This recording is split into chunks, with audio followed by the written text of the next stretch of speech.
on hundreds of Papuan protesters who had gathered near the headquarters of the local military and police stations in Enarotali, Paniai. The rally was in response to military forces allegedly beating 11 Papuan youths.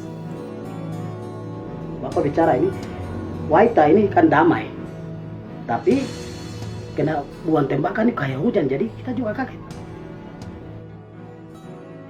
Jadi masanya rasa ketakutan. Ada teman-teman lain yang korban di pinggir pagar, kemudian di pinggir ujung lapangan.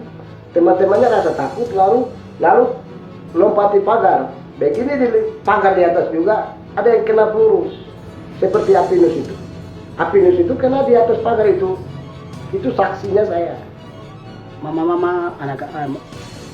itu teriak itu, ini bukan sapi, bukan babi, kamu tembak kiri kanan. Baru langsung menangis ke sana ke sini. Banyak.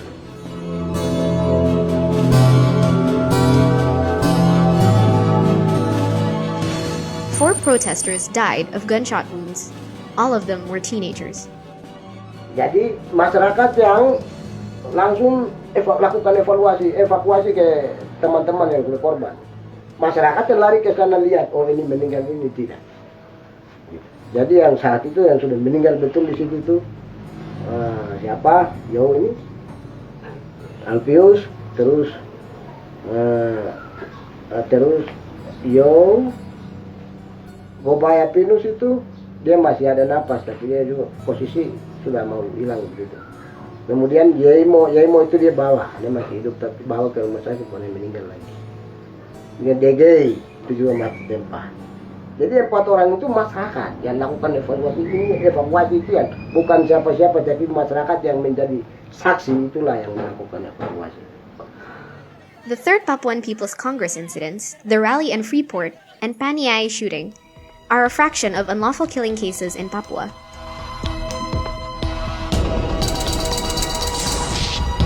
Amnesty International documented that from January 2010 until February 2018, there had been 69 cases of unlawful killings. It resulted in 95 deaths. Perpetrators were from the police force, military, both the police and military forces, and also the municipal police. Victims were adult, women, and children.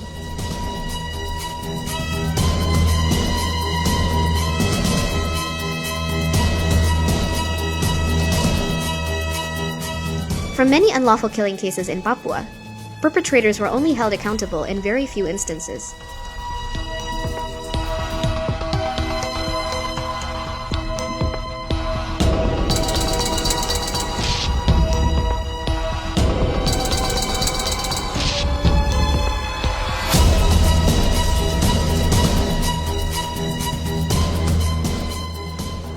Dan kita mendesak kepada Presiden, pada Ketua DPR, Ketua MPR, untuk memastikan bahwa sistem hukum bekerja untuk menghadirkan keadilan apabila ada ketidakadilan, apabila ada pembunuhan. Nah, hingga hari ini bahkan pemerintahan Joko Widodo yang sempat berjanji untuk menyelesaikan tragedi Wamena dan Wasior sebelum pemerintahan ini terpilih, atau bahkan pembunuhan yang terjadi di Paniai pada tanggal 8 Desember 2014, tidak lama setelah Presiden Jokowi terpilih, itu sampai hari ini juga belum ada hasil yang berarti. Alpius karakter itu ya, dia punya jiwa perkenalan orang lain itu bagus, dan juga dia ikut-ikut ke remaja juga, lebih macam ke gereja juga, macam-macam itu banyak. Tapi dia punya hobi yang kuat itu bola voli. Alpius ya tubuhnya pekat, kuat, bagus, anak setia, tabah, lincah dia. Ya, karena kelincahannya, hobinya itu bola voli, juga pernah raih juara di dalam kelompok grupnya. Ya, anak yang sebenarnya kami harapkan di masa depan.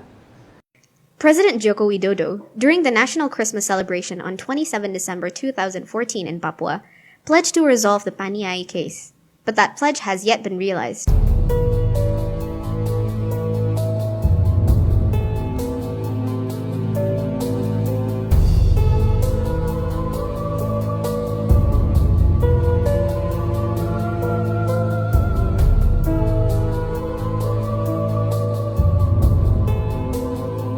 pemerintah pusat di bawah pimpinan Presiden dan Menko Polhukam harus buka kasus itu supaya bisa selesaikan sesuai dengan undang-undang yang sudah ada di negara.